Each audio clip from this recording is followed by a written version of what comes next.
Hello दोस्तों, मैं हूं सी अखिलेश महेश्वरी और आज हम करने जा रहे हैं हमारे पेपर नंबर 18 सीएमए फाइनल के paper number 18 CFR corporate financial reporting का जो पेपर हुआ है दिसंबर 2024 का, उसका रिव्यू।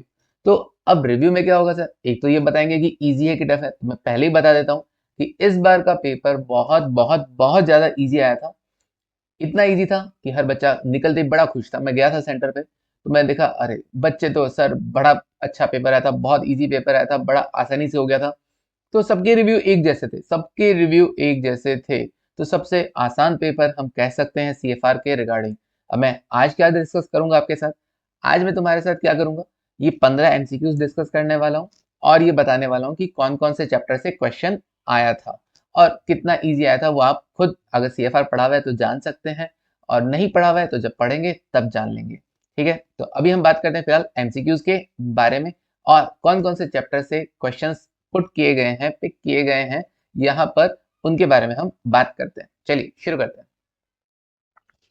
सबसे पहले first question, if the total external revenue reported by the operating segment constitute dash of the entity's revenue, additional operating segment should be identified as reportable segment। आप सब लोगों ने इंड एस पढ़े हैं? बिल्कुल पढ़े सर। ये इंड एस 108 का क्वेश्चन था। इंड एस 108 ऑपरेटिंग सेगमेंट, जहां पर हमको रिपोर्टेबल सेगमेंट के लिए तीन क्राइटेरिया होते हैं। एक तो कौन सा, रेवेन्यू का, एक रिजल्ट का और एक एसेट के रिगार्डिंग। फिर उसके बाद एक एक्स्ट्रा क्राइटेरिया भी होता है, मतलब जो नॉर्मल क्राइटेरिया उसके अलावा एक एक्स्ट्रा क्राइटेरिया था कि जो आपने रिपोर्टेबल सेगमेंट में कंसिडर किए हैं सेगमेंट्स, अगर वो उनसे रिगार्डिंग, उनके रिगार्डिंग जो एक्सटर्नल रेवेन्यू जो आपने रिपोर्टेबल सेगमेंट बनाए हैं, उनका अगर एक्सटर्नल रेवेन्यू टोटल रेवेन्यू के 75% से अगर कम होता है तो आपको कुछ एडिशनल सेगमेंट्स को भी रिपोर्टेबल कैटेगरी में लाना होगा। तो इसका जो आंसर रहने वाला है वो है लेस देन 75%। तो if the total external revenue reported by the operating segment constitute less than 75% of the entity's revenue, additional operating segment should be identified as reportable segment। Okay, चलिए नेक्स्ट क्वेश्चन देखते हैं। CFS are required to be prepared by Ind AS complied company if it hold share in the investee company। देखो CFS किसको बनाना है, CFS देखो अगर वो subsidy है तब भी बनाना है, जॉइंट वेंचर के केस में भी बनाना है और एसोसिएट के केस में भी बनाना है। तो इसका आंसर रहने वाला है ऑल ऑफ दी अबव। फिर नेक्स्ट क्वेश्चन, इसका मतलब ये सीएफएस का था, है ना। एक मिक्स क्वेश्चन था, जो बिजनेस कॉम्बिनेशन है, सीएफएस है, इनका एक मिक्स क्वेश्चन आपको एमसीक्यू में दे दिया। Which of the following is not a feature of government accounting, government accounting के थ्योरेटिकल वाले चैप्टर से था। तो कौन सा फीचर नहीं है, non fund based accounting. Non fund based accounting मतलब ये बोल रहा है कि भैया देखो डबल एंट्री सिस्टम, भाई ये तो फीचर होता है। अडेरेंस टू गवर्नमेंट रेगुलेशन, ये भी फीचर्स में आता है। ट्रांजेक्टिंग थ्रू बैंक, ये भी फीचर्स का पार्ट होता है। लेकिन नॉन फंड बेस्ड मतलब कि ये फंड मेंटेन नहीं करता है। तो भैया गवर्नमेंट अकाउंटिंग में पहले से फंड मेंटेन किया जाता है, कोई भी एक्सपेंडिचर बजट वगैरह बनाया जाता है, फंड मेंटेन किया जाता है। तो ये क्या होगा, it is not a feature of government accounting. Next देखते हैं, which of the following is not a general principle of government accounting, में से कौन सा जनरल प्रिंसिपल नहीं है। तो उसके लिए मैंने जो टिक किया वो है सिंगल एंट्री सिस्टम। जब ऊपर बोल रहे हैं इस क्वेश्चन में कि भैया डबल एंट्री सिस्टम इसका फीचर है, इसका मतलब सिंगल एंट्री जो सिस्टम है वो ये गवर्नमेंट अकाउंटिंग में फॉलो नहीं किया जाता। Next, at what value NCI recorded in the books of acquirer at the time of business combination under Ind AS 103। Okay, तो एनसीआई को हम दो तरीके से रिकॉर्ड कर सकते हैं, उसको फेयर वैल्यू पे भी रिकॉर्ड किया जा सकता है और पीएसएनए मेथड पे भी, proportionate share to the net asset पे भी रिकॉर्ड किया जा सकता है। तो इसका आंसर रहने वाला है C. Okay, financial assets are, financial asset financial instrument के चैप्टर में आपको डेफिनेशन पढ़ाया हुआ है, जहां पे इंड एस 32 काम करेगा। इंड एस 32, तीन इंड एस थे, 32 था, 109 था और 107 था फाइनेंशियल इंस्ट्रूमेंट के चैप्टर में। वहां पर इंड एस 32 में अपने को डेफिनेशन वाला पार्ट समझाया हुआ था। फाइनेंशियल एसेट की डेफिनेशन क्या होती है, कैश एंड कैश इक्विवेलेंट होता है। और क्या होता है sir, equity instrument of another entity, किसी दूसरे एंटिटी का अगर आपने इक्विटी शेयर खरीद रखा हो तो वो भी होता है। और कॉन्ट्रेक्चुअल राइट, कॉन्ट्रेक्चुअल राइट क्या, टू रिसीव कैश और अनदर फाइनेंशियल एसेट, और अनदर फाइनेंशियल एसेट। तो ये क्या होगा, ये आपकी फाइनेंशियल एसेट की कैटेगरी में आएगा। तो इसका मतलब ए बी है, बी बी है, सी बी है, इसका मतलब आंसर क्या हो गया, D is the correct answer, all of the above.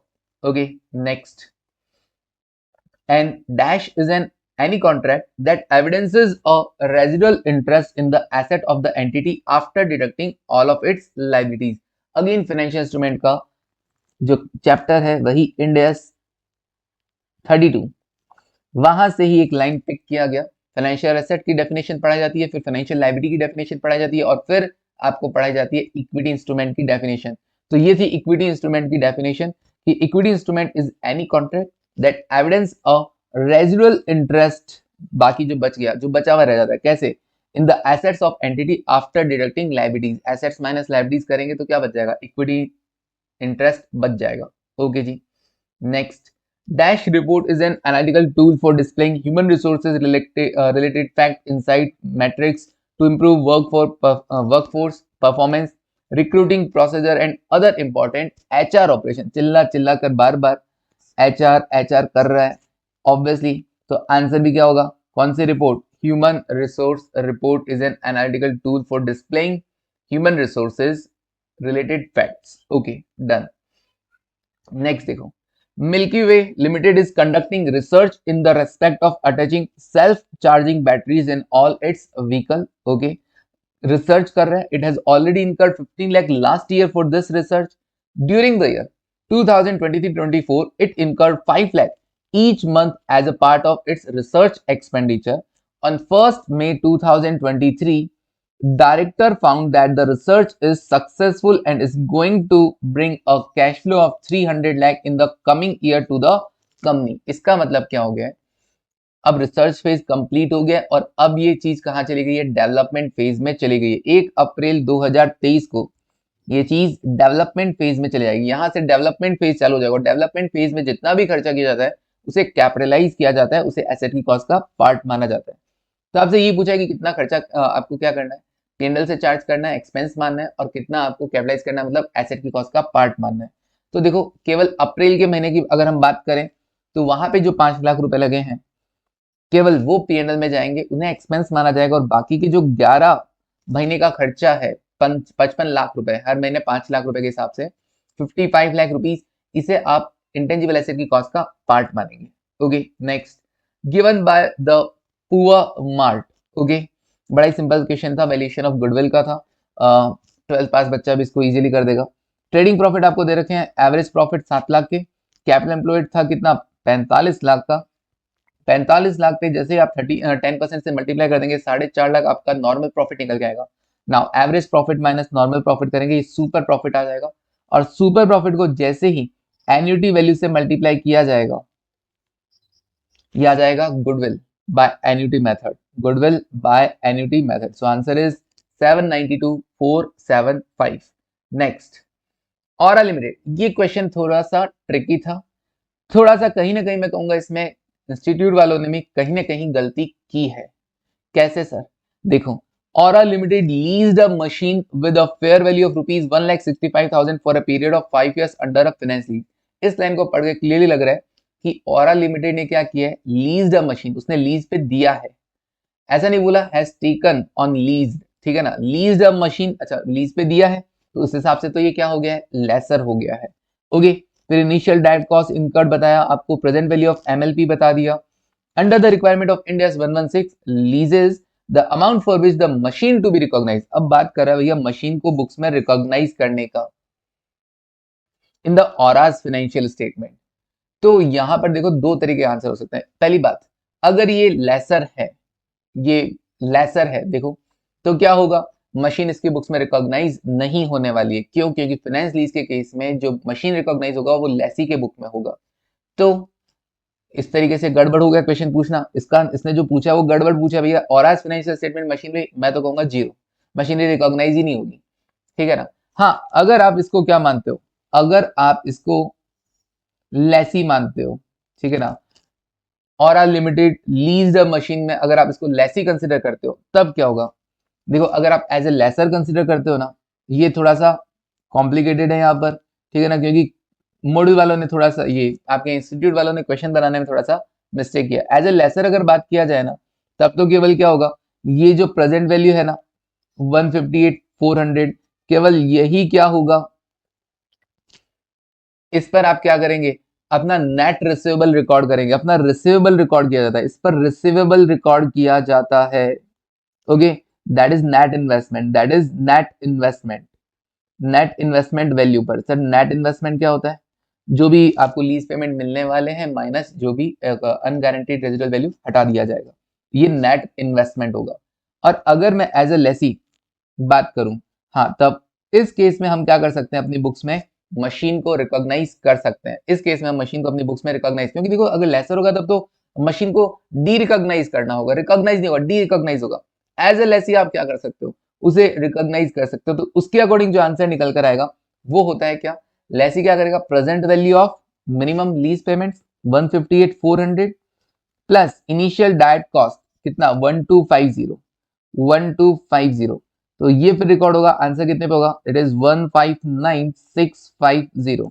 Okay, तो ये वाला आंसर होगा 159650। अगर मशीन को रिकॉग्नाइज, मुझे लग रहा है कि और इन्होंने गलती से लिख दिया है, ठीक है ना, मशीन को अगर रिकॉग्नाइज करने को बोल रहे हैं तो ये वाला आंसर आना होगा। बाकी तो इंस्टीट्यूट है, उसने क्या सोच कर दिया वो वही जाने, ठीक है ना। ऑरा है, लेसर है, बट मशीन रिकॉग्नाइज करने को बोला है तो वो लेसी की बुक्स में होगा। क्लियर है, तो मैं दोनों आंसर बता दिए, दोनों उसने दिए हैं, दोनों आंसर हो सकते हैं, डिपेंड करता है कि इंस्टीट्यूट वाला क्या कंसिडर कर रहा है इसे। नेक्स्ट आगे देखो, E limited has a machine whose original cost 120, accumulated depreciation कितना 45,000, उसका कैरिंग अमाउंट कितना हो गया है 75,000। Similar machine has recently been sold in the same locality 65,000 with selling expenses 4,000। इसका मतलब fair value less cost of disposal आपको दे रखा है कितना 61,000। उसके बाद आपको दे रखा है present value of future cash flow 68, मतलब वैल्यू इन यूज भी आपको दे रखा है। बताइए इंपेयरमेंट लॉस, तो इंपेयरमेंट लॉस कैसे आएगा, आपको रिकवरेबल अमाउंट कैलकुलेट करना पड़ता है। रिकवरेबल अमाउंट कैसे आता है, higher of fair value less cost of disposal and value in use. तो fair value less cost of disposal अपना 61 आ रहा है, वैल्यू इन यूज 68 आ रहा है, तो इन दोनों में से ज्यादा कौन सा 68 था। ओके, अब इसको कैरिंग अमाउंट से कंपेयर कर लो, 75 हमारा कैरिंग अमाउंट है, 68,000 इसका वैल्यू इन यूज है, तो 7,000 रुपए का इंपेयरमेंट लॉस आपको बुक करना होगा। Next question, 1 January 2024 A limited acquired 80% of the equity interest of B Limited in the exchange of cash of ₹600 lakh. तो एक्वायर किया 80%, ठीक है जी, कितने में एक्वायर किया 600 लाख रुपए में, तो पीसी कितना हुआ 600 लाख। आइडेंटिफिएबल एसेट्स है 925 लाख का, liabilities assumed are measured at 150 lakh, इसका मतलब जो नेट एसेट निकल के आया वो है 775 लाख का। फेयर वैल्यू ऑफ एनसीआई कितना दे रखा है 90 लाख का। गेन ऑन बार्गेन परचेज बताना था तो पीसी प्लस एनसीआई किया 690 आया। नेट एसेट 775 है, तो भैया 775 की एसेट्स के लिए आपने सिर्फ 690 का पीसी कंसिडर किया है, पीसी प्लस एनसीआई। इसका मतलब फायदा ज्यादा है, तो गेन ऑन बार्गेन होगा कितने का 85 लाख का। ओके सर, डन है। Next, as per Ind AS 28 investment in associates and, Ind AS 28 कौन सा है, investment in associates, an entity with the joint control of or significant influence over an investee shall account for its investment in an associate or joint venture using the equity method। okay, तो investment in associates and joint venture का Indians है, Indians 28, और इसके लिए method कौन सा use किया जाएगा, इसके लिए मेथड यूज किया जाएगा इक्विटी मेथड। यहाँ पे जो अकाउंटिंग होती है वो कौन सा मेथड यूज किया जाता है, इक्विटी मेथड यूज किया जाता है। Next, Mogri limited provide the following financial data for the year ended 31 March 2024, net operating profit before interest and tax एनो, आपको operating profit before interest and tax दे रखा है। आप क्या कर देंगे, इसमें से लेस टैक्स कर देंगे तो आपके पास एनओपीएटी आ जाएगा 12,25,000 का, और फिर कैपिटल एम्प्लॉयड इनटू डब्ल्यूएसीसी आप लेस कर देना इसमें से एनओपीएटी में से ऑपरेटिंग कैपिटल एम्प्लॉयड इनटू डब्ल्यूएसीसी, आपके पास क्या आ जाएगा, ईवी आ जाएगा, इकोनॉमिक वैल्यू एडेड। कुछ लोग इसको आरओओसी के थ्रू करते हैं तो उसमें भी ऐसा कुछ नहीं है, आपका जो एनओपीएटी आ जाता है 12,25,000 ये वाला वैल्यू, और उसको आप 80 लाख से डिवाइड कर देते हैं, उसको आप 80 लाख से डिवाइड करके एक रेट कैलकुलेट कर लेते हैं, फिर उस रेट में से 12% को माइनस कर देते हैं 12 को, ठीक है ना, तो जो रेट आया उसमें से 12% वाला रेट लेस हो जाएगा, फिर उसको वापस इंटू 80 लाख करते हैं। इतना घुमा फिरा के करते हैं इंस्टीट्यूट वाले, क्या बताएं तुमको, ठीक है ना, बट करते हैं जो करते हैं, क्या फर्क है, हमने भी सिखा रखा है, ठीक है ना, कि इंस्टीट्यूट में इस तरीके से सॉल्व कर रखा है कि आरओसी कैलकुलेट कर दिया जाए और उसमें से WACC लेस करके इनटू कैपिटल एम्प्लॉयड कर दिया जाए तो भी सेम ही आंसर आना है, तरीका अलग अलग है। आगे बढ़ो। बस हो गए, 15 क्वेश्चन थे, पूरे हो गए। तो बहुत ही आसान था पेपर, कोई मुश्किल नहीं था, कोई टिपिकल नहीं था। बस हाँ, ये क्वेश्चन आप कह सकते हो 11th वाला कि यस ये थोड़ा सा टिपिकल इसलिए हो गया क्योंकि इंस्टीट्यूट वालों ने इस चीज का ध्यान नहीं रखा है। किसी ने ज्यादा ध्यान दिया होगा ना तो यस वो गलत उलझन में पड़ गया होगा। अदरवाइज वो क्या कर गया होगा, अगर केवल इतना सा पढ़ के गया तो भैया वो ये सी आंसर टिक करके आ गया होगा, लेसर लेसी के झंझट में अगर नहीं फंसा होगा तो। ओके, और अगर उसने लेसर कंसिडर कर लिया तो यस वो 158 400 करके आएगा, लेकिन लेसर की बुक्स में मशीन रिकॉग्नाइज नहीं होगी। ठीक है, चलिए डन है। ओके सर, फिर कौन कौन से आए थे देखो, फिर बता देता हूँ। आपका जो सेक्शन बी था जिसमें आपसे 7 क्वेश्चंस पूछे जाते हैं और केवल 5 करने होते हैं, उसमें जो पहला सेकंड क्वेश्चन था यहाँ पर वो कौन सा है यहाँ पर? सर ये है ना, पीपीई के रिगार्डिंग क्वेश्चन पूछा गया था। मशीनरी खरीदा था, उसका यूजफुल लाइफ 10 साल था। Company decided to charge depreciation SLM accordingly on 1 April 2023 the carrying amount of asset was determined. Gross carrying amount दे दिया, एक्यूमुलेटेड डेप्रिसिएशन दे दिया और नेट कैरिंग अमाउंट भी दे दिया। 1 अप्रैल को कंपनी ने परफॉर्म किया revolution of all of its plant and machinery on that date. Fair value दे रखा है। The total useful life however remain unchanged. Show how the company should account for the revaluation and depreciation per annum subsequent to the revaluation। आपको revolution के regarding बताना था कि revolution का treatment कैसे किया जाएगा, accounting for revolution and depreciation per annum subsequent to the revolution. उसके बाद डेप्रिसिएशन के बारे में बताना है कि रिवोल्यूशन के बाद डेप्रिसिएशन का क्या किया जाए। इफ द कंपनी डिसाइड, क्या gross carrying amount of will be adjusted in a manner, मतलब ग्रॉस अप्रोच भी आपको दे दिया है और नेट अप्रोच भी आपको दे दिया है जहां पे accumulated depreciation will be eliminated। Okay, तो दोनों अप्रोचेस से आपको बताना था। नरेशन आपको देनी नहीं थी। Answer should be supported by the journal entries. तो प्रॉपर देखो जर्नल एंट्रीज करना था, रिवोल्यूशन का एंट्री करना था आपको, रिवोल्यूशन रिजर्व में ट्रांसफर कर देना है और उसके बाद फ्यूचर में जो डेप्रिसिएशन एक्स्ट्रा लगेगा उसके हिसाब से बताना है। आपने ग्रॉस अप्रोच अपनाया तो ओरिजिनल कॉस्ट और एक्यूमुलेटेड डेप्रिसिएशन दोनों का बैलेंस बढ़ जाएगा। नेट अपनाया तो एक्यूमुलेटेड डेप्रिसिएशन खत्म हो जाएगा, अब से बुक वैल्यू पे रहेगा सर, वगैरह वगैरह। वो आपको प्रॉपरली एंट्री पास करना था। फिर जो सेकंड पार्ट था इसका वो था प्रॉपर एकदम धीरे धीरे आराम से होले होले पूछा गया, इससे इजी क्वेश्चन और नहीं हो सकता। इम्पेयरमेंट लॉस का क्वेश्चन था 7 नंबर का। चलिए थर्ड क्वेश्चन किसका था? सर शेयर बेस्ड पेमेंट का था। शेयर बेस्ड पेमेंट का 7 नंबर का क्वेश्चन पिछले 2 अटेम्प्ट में नहीं था, इस बार आपके वापस दे दिया गया है। काफी इंपॉर्टेंट चैप्टर होता है ये भी।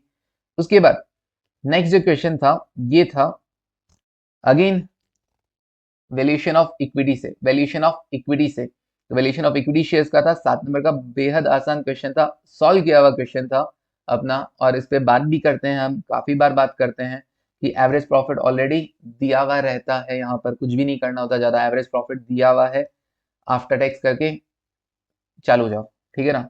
Okay, fourth question NBFC. Wow, इससे ज्यादा और अच्छा क्या देंगे तुमको। हाँ, जो छोड़ के जाते हैं वो एक अलग बात है कि हमने तो याद ही नहीं किया, है ना, तो एक अलग बात है। बाकी देखो पिछली बार फाइनेंशियल इंस्ट्रूमेंट वाले चैप्टर से और वैल्यूएशन ऑफ शेयर वाले से आया हुआ था। इस बार फाइनेंशियल इंस्ट्रूमेंट का बड़ा क्वेश्चन ना देके एनबीएफसी और वैल्यूएशन ऑफ शेयर को पिक कर लिया गया है। जो आपकी सेकंड यूनिट है, 3 चैप्टर है, उसमें से पिछली बार फाइनेंशियल इंस्ट्रूमेंट के क्वेश्चन को पिक किया गया, इस बार एनबीएफसी के क्वेश्चन को पिक किया गया है। ओके, और वैल्यूएशन ऑफ शेयर आ गया, हर बार ही आता है ना। ओके, फिर उसके बाद समराइज बैलेंस शीट, अगला क्वेश्चन हर बार बार ही आता है। इंटरनल रिकंस्ट्रक्शन का क्वेश्चन है ये। इंटरनल रिकंस्ट्रक्शन का क्वेश्चन देते हैं बिजनेस कॉम्बिनेशन चैप्टर से। लगातार तीसरा अटेम्प्ट है जहां पे ये क्वेश्चन दिया जा रहा है। ओके, और इस बार हाँ ध्यान रखना, एंट्रीज तो करनी होती है, साथ में बैलेंस शीट भी बना के आना था। तो एंट्रीज के बेसिस पर तो बैलेंस शीट बनाना था और क्या करना था। बैलेंस शीट अपने को गिवन है, एंट्रीज हम करेंगे, उनका इफेक्ट देकर नेक्स्ट बैलेंस शीट बना लेना था। डन। फिर एलएस और MS amalgamated to form a new company. LMS दो कंपनी मिलकर एक नया कंपनी बना रही है। Requisite number of shares issue कर दिए जाएंगे, ठीक है जी। बैलेंस शीट आपको दे रखी है, फेयर वैल्यू भी दोनों बिजनेसेस का आपको दे रखा है, तो बस अपनी कंपनी के शेयर इशू करने हैं। किया हुआ क्वेश्चन है ऐसा, same fair value of businesses वाला सेम नोट्स के अंदर कवर है। 14 नंबर का क्वेश्चन आया, 7 नंबर का भी नहीं, 14 नंबर का क्वेश्चन आया था। तो ये क्वेश्चन भी आप आसानी से कर सकते थे, बिजनेस कॉम्बिनेशन का है। नेक्स्ट 6 नंबर क्वेश्चन किसका था? कंसोलिडेशन का था, जहां पर एक होल्डिंग था और उसकी 2 सब्सिडियरी कंपनी थी। तो थोड़ा सा लेंदी हो जाता है यहाँ पे, क्योंकि 2 सब्सिडी देने पर क्वेश्चन थोड़ा सा लेंदी था। 14 नंबर का क्वेश्चन था, लेंदी रहने वाला था। अगर इस किसी ने इसको पिक किया है तो यस, इसमें टाइम कंजम्पशन ज्यादा हुआ होगा। ओके, आगे बढ़ते हैं। फिर नेक्स्ट 7th क्वेश्चन बहुत ही ऐसा चुन्नू मुन्नू टाइप था, है ना। वैल्यू एडेड स्टेटमेंट, हमने तो बहुत बड़े बड़े क्वेश्चंस कर रखे हैं इसके रिगार्डिंग। खोदा पहाड़ निकला चूहा वाला बात था। 7 नंबर में बहुत बहुत बहुत इजी क्वेश्चन दिया गया था आपको, ठीक है ना। वैल्यू एडेड स्टेटमेंट बनाना था। नेक्स्ट, उसके बाद अब थियोरेटिकल पार्ट आ गया था। Corporate sustainability report help with the companies and what are the internal and external benefits of sustainability और रिपोर्टिंग। देखो थियोरेटिकल जो पार्ट आता है आपका रिसेंट डेवलपमेंट में से आ जाता है और गवर्नमेंट अकाउंटिंग में से आ जाता है, ठीक है ना। ये गवर्नमेंट अकाउंटिंग के आ गए हैं यहाँ पे ये क्वेश्चन। और इसके साथ 4 नंबर का एक प्रैक्टिकल क्वेश्चन दिया गया था जहाँ पे 35% ऑलरेडी एक्वायर कर रखा था, फिर फर्दर एक्विजिशन किया था 40% का और कंट्रोल एक्वायर कर लिया था। मतलब स्टेप एक्विजिशन का ये क्वेश्चन हो गया है यहाँ पर, स्टेप एक्विजिशन का। डन। तो पहले तो क्या करना है, जो भी इन्वेस्टमेंट की वैल्यू में चेंज आएगा फेयर वैल्यू तो उसको लेके आना, और फेयर वैल्यू तक लाने का जो भी प्रॉफिट लॉस होगा पीएनएल में जाएगा, और उसके बाद गुडविल और गेन ऑन बार्गेन आपको कैलकुलेट कर लेना था। 4 नंबर का छोटा सा क्वेश्चन था। तो ये था पूरा आपका पेपर का ओवरव्यू, ठीक है। जो आपका सीएफआर का पेपर हुआ था बेहद आसान पेपर था। हर बार ऐसा पेपर नहीं आता है। जो लोग इस बार में से ये पेपर अभी सुन रहे हैं, ऐसा बिल्कुल ना सोच लें कि हमारे अगली बार भी ऐसा ही पेपर आने वाला है। पूरा अच्छे से तैयारी करें, सेलेक्टिव स्टडी ना करें। मत जाओ एबीसी एनालिसिस पर, ये अच्छा है, ये वो बुरा है, ये बुरा है, ठीक है ना। सारा पढ़ना है, सब कुछ कवर करना है, ठीक है। कुछ कोई पर्टिकुलर चैप्टर अगर आपको बहुत ज्यादा ही टिपिकल लग रहा है और वो अल्टरनेट में आपके जा सकता है तो एक अलग बात है। अदरवाइज बाकी तो अच्छे से करो। सेलेक्टिव स्टडी के नाम पे पता चलता है कि तुम एक चैप्टर छोड़ने के बजाय बहुत कुछ जो छोड़ जाते हो, जो चैप्टर करके जाते हो वो भी ढंग से नहीं करके जाते हो। तो इसलिए बड़ा ध्यान रखा जाए। बाकी ऑल द बेस्ट। आज के लिए इतना ही। Thank you, take care, bye.